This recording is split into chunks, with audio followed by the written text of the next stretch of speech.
right, he is co-anchor at CNBC Squawk Box. His new book is called 1929, Andrew or Sorkin, and he's a minority owner of the Dallas Mavericks and co-founder of Cost Plus Drugs, Mark Cuban.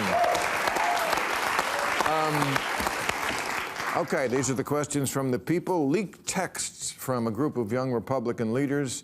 Oh, I mentioned this in the monologue, the young Republicans. By the way, young Republicans, they're up to 40.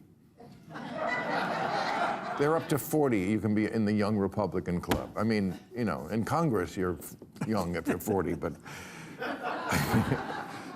28,000 offensive messages with racist, sexist, yes, praise for Hitler. What are your thoughts on this? Well, I mean, we all condemn it, obviously. Here, I would have two questions about this. One, how representative is it of Republicans as a whole? And two, is it cricket to read other people's mail even when it's gross? Ooh. I mean, everybody's going to get hacked at some point. So you got to know that your stuff is going to be read right. at some point. So should you read it, particularly if you're a news organization? Probably not. But it's inevitable your stuff's going to get read. Yeah, but I mean, it would be illegal to read my mail, to go into my mailbox right. and take a letter. Right. A letter. Well, if you do the hacking, that's illegal too. Okay, so here's the thing. We were talking about this off stage. Do you fire these people? So you see the message. It's not that you can't unsee the message. Can't unsee it. You've seen it. Right. This person's working for you. Are they still working for you? I think they're not working for you. I think I mean, it may be on a case-by-case basis, but I think you got to fire them. It's a complicated one. Yeah. Yeah. I mean, if somebody's saying I like Hitler, I don't have a real problem with that. I mean, even no matter how it got under my transom. But my bigger question, like, how representative is this of the Republican Party? Because all the Republicans I know would say, this is not us. Right. And I used to say this, you know, like, to be a Republican, we certainly shouldn't say they're all racist. But if you're a racist, you probably are a Republican. Right. Is that not right?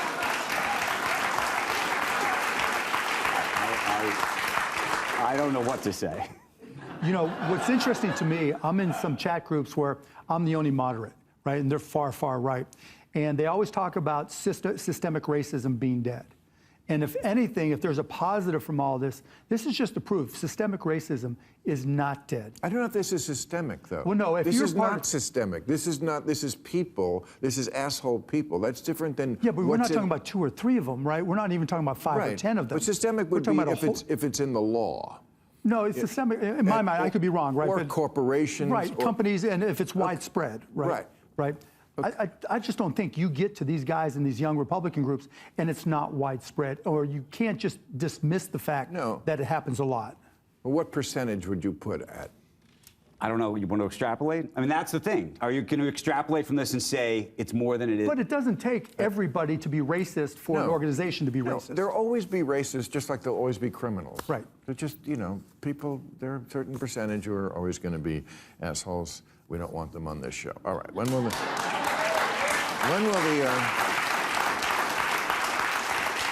the government shutdown end? It's amazing. There's so much news that comes out of Donald Trump every week that this would ordinarily be a rather big story, that the government has been closed now for 2.5 weeks. Are Democrats right to insist on guarantees on health care subsidies before to shut the, well, that's the big issue. They're holding out for health care help. To me, this is back to the leverage story. Yeah. So who's got the leverage in this game of chicken? And you look at what the judge said earlier this week, effectively saying, you know, you can't fire these people. That was something that I think Trump was trying to use effectively as leverage. So do the Democrats now have more leverage? I don't know. I mean, I think that the truth is I think that Trump can actually hold out for a pretty long time before the entire country blames him or the Republicans. And the question is, the flip side is, are you going to blame the Democrats? I think what's happened is you're starting to see the new ACA rates, premium rates, come out now.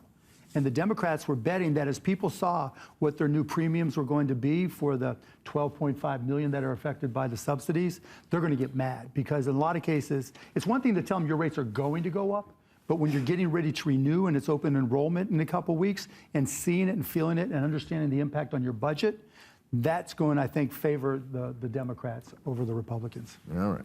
Gold prices hit records high this week. Oh, they did?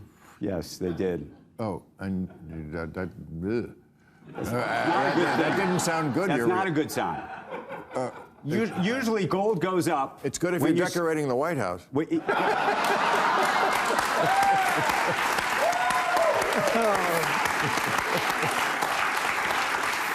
Gold goes up when you're worried about the value of the dollar going down. That's the equation. And what has the dollar done? But people go to gold when they are scared, right? Yes. Mm-hmm. It's so crazy. Gold. I mean, it's so antiquated. I mean, what are you going to do with gold, right? Walk around with a bar and hit somebody over the head? No. And then we say, like, no. And also, like, I mean, I think I have some gold in my portfolio. I don't actually have it in my, right? It just says, it's still something just right on. Right, it's still digital, right? Yeah. Right, it's still like I own gold. Okay, like, but are you a Bitcoiner? Because people say that's digital gold. I understand. I'm in the Warren Buffett camp of you'd be much happier owning, a little piece of land that you could farm because it actually produces something. Whereas if you own gold... I have a little piece of land, and I'll tell you what I produce.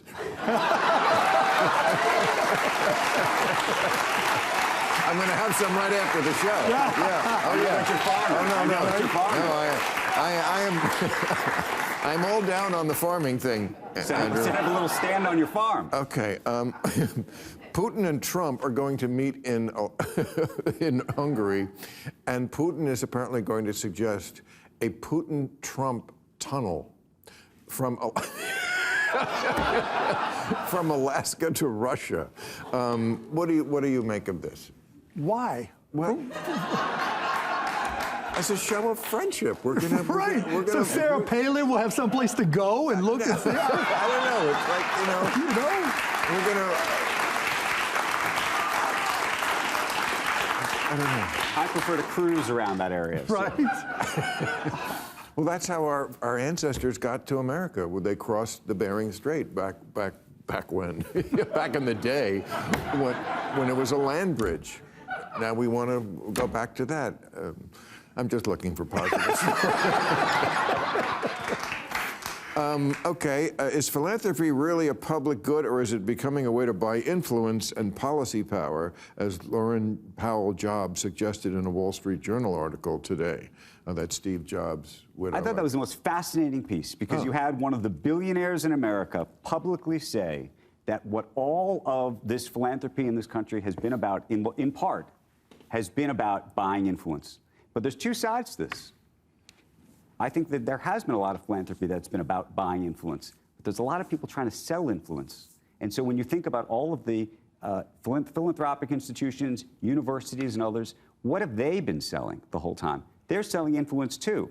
And so I think it's a two-way street here. And as much as I love philanthropy, we all should be giving. Right. But the question is, why are people giving, and what's everybody really buying? When I give money and try to give money, I try to do as much as possible anonymously. Sometimes, the recipient will say, no, you can help us, build our cause more and help our cause more. But you're right. Why would you put your name on a building or a hospital if not for leverage, for power, right, for influence? So what's something you give to anonymously? I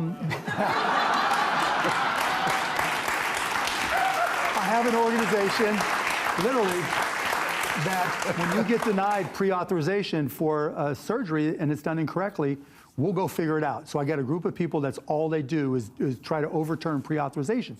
And you'll never know it's me because you don't know the name of the organization, and I want it that way. Wow. I like getting the emails from somebody saying thank you, but I don't need it, to tell, this is the group and here's why.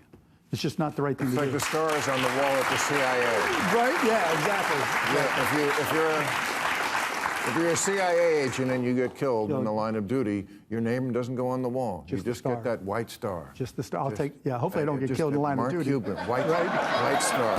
I always thought you were a great white star. All right, thank you, everybody. I appreciate your time.